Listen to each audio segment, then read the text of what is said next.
departure. Young George Willard got out of bed at 4 in the morning. It was April, and the young tree leaves were just coming out of their buds. The trees along the residence streets in Winesburg are maple, and the seeds are winged. When the wind blows, they whirl crazily about, filling the air and making a carpet underfoot. George came downstairs into the hotel office carrying a brown leather bag. His trunk was packed for departure.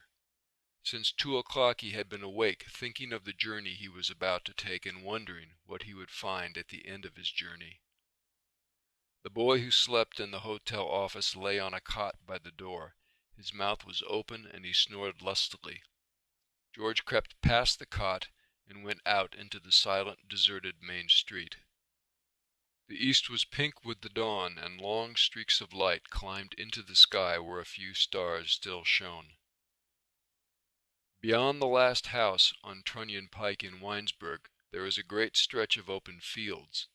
The fields are owned by farmers who live in town and drive homeward at evening along Trunion Pike in light, creaking wagons.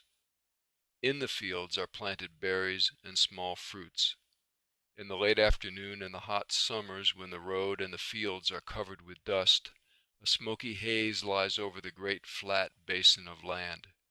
To look across it is like looking out across the sea.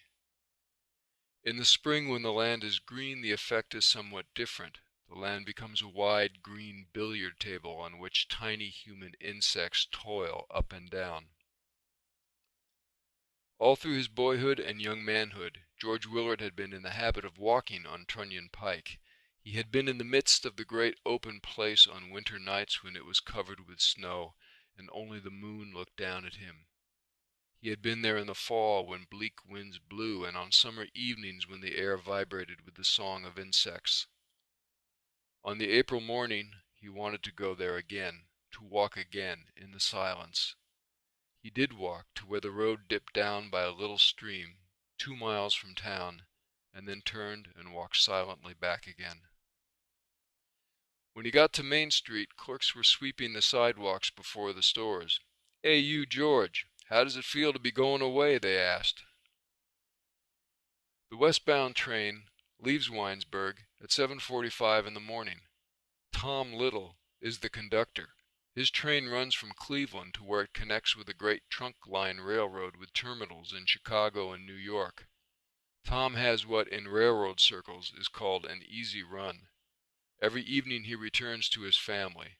In the fall and spring he spends his Sundays fishing in Lake Erie. He has a round face and small blue eyes. He knows the people in the towns along his railroad better than a city man knows the people who live in his apartment building.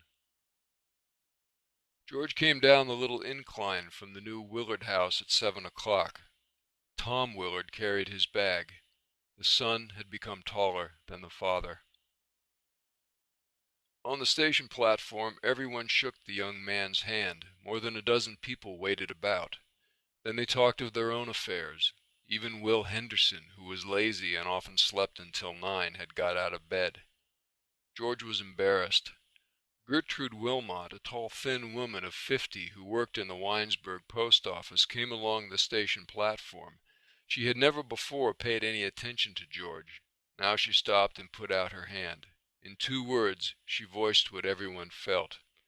"Good luck," she said sharply, and then, turning, went on her way.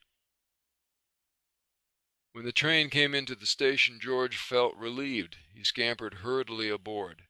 Helen White came running along Main Street, hoping to have a parting word with him, but he had found a seat and did not see her.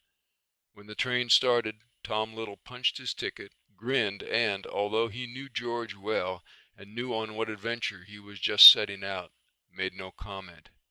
Tom had seen 1,000 George Willards go out of their towns to the city. It was a commonplace enough incident with him. In the smoking car there was a man who had just invited Tom to go on a fishing trip to Sandusky Bay. He wanted to accept the invitation and talk over the details. George glanced up and down the car to be sure no one was looking, then took out his pocketbook and counted his money. His mind was occupied with the desire not to appear green. Almost the last words his father had said to him concerned the matter of his behavior when he got to the city. "Be a sharp one," Tom Willard had said. "Keep your eyes on your money. Be awake. That's the ticket. Don't let anyone think you're a greenhorn." After George counted his money, he looked out of the window and was surprised to see that the train was still in Winesburg. The young man, going out of his town to meet the adventure of life, began to think, but he did not think of anything very big or dramatic. Things like his mother's death, his departure from Winesburg, the uncertainty of his future life in the city, the serious and larger aspects of his life did not come into his mind.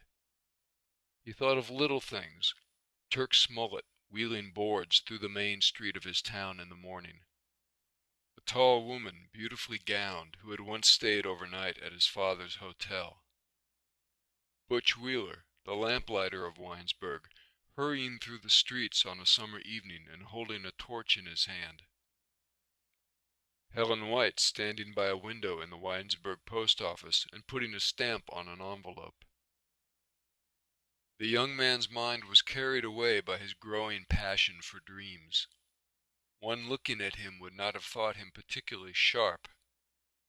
With the recollection of little things occupying his mind, he closed his eyes and leaned back in the car seat. He stayed that way for a long time, and when he aroused himself and again looked out of the car window, the town of Winesburg had disappeared, and his life there had become but a background on which to paint the dreams of his manhood.